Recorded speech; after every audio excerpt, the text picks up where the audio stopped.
As you can see, there's a blue stencil palette located to the left of your diagrams. If your computer screen is not large enough to display all the stencil palettes, you can click and drag on the blue title bars up and down to view the rest of the remaining palettes. Additionally, you can also click on the plus and minus signs to open or close any palettes you want visible or invisible.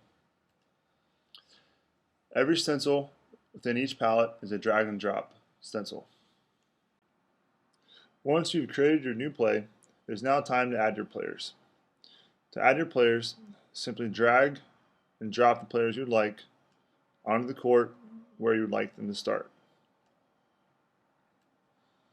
You can place your players anywhere on the court, and once you place them on the court, you can then move them anywhere you'd like.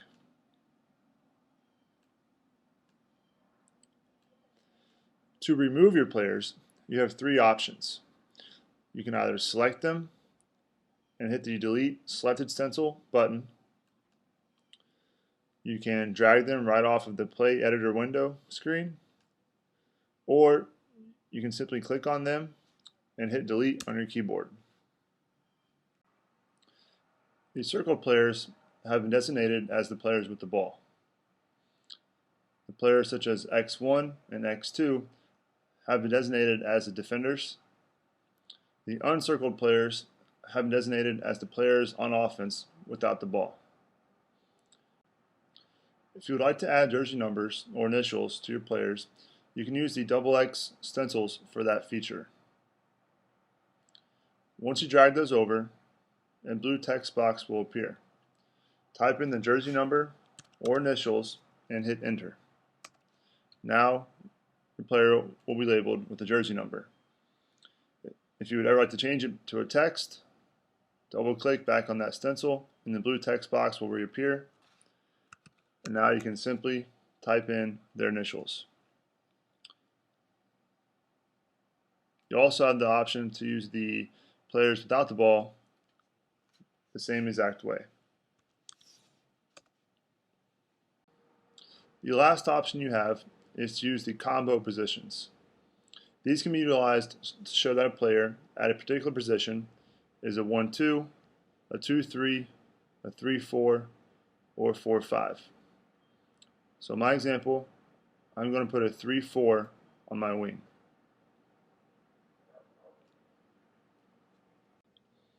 Now I'm going to illustrate how to add a pass to your play.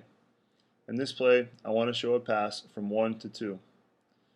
Click and drag the pass you would like to use and drop it down where you'd like it to start. Once you let go of your click, two green dots will appear at each end of the pass stencil. Click and drag on each end to place the pass exactly where you want it.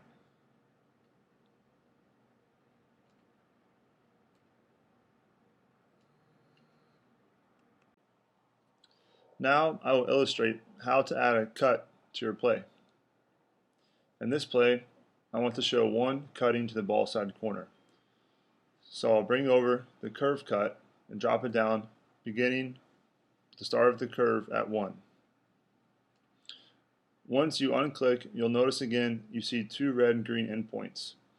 Place the starting point near the 1 and the ending point in the corner where you want the cut to finish.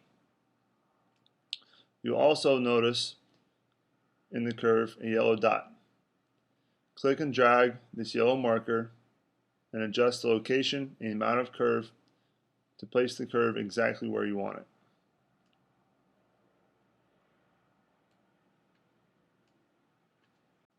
Now I'm going to illustrate how to add a screen to your play. In this play, I want to show 5 setting a ball screen for 2. But first, I want to illustrate 5 faking as he's setting a cross screen for 4 before sprinting into the wing pick and roll. So I'm going to use the angle with curve screen. After I drag the stencil over and drop it down, you'll now notice that there are 3 green endpoints and the yellow curve indicator dot. Adjust the 2 green endpoints attached to the straight line in the direction where you would like the initial cut to go. Now click the green endpoint located on the screen and place the screen near the 2 where you want it to take place. Now, the yellow curve indicator not only adjusts the amount and location of the curve, but it is also used to determine the angle of the screen.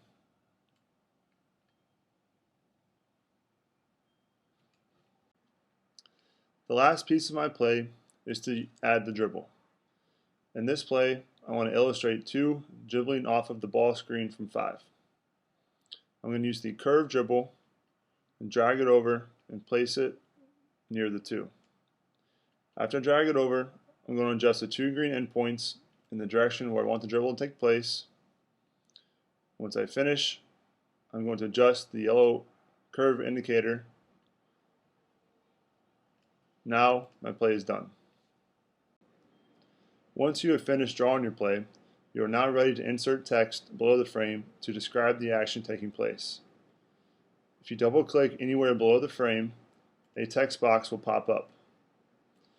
Inside of this text box, you can type in as much text as you would like to describe your play.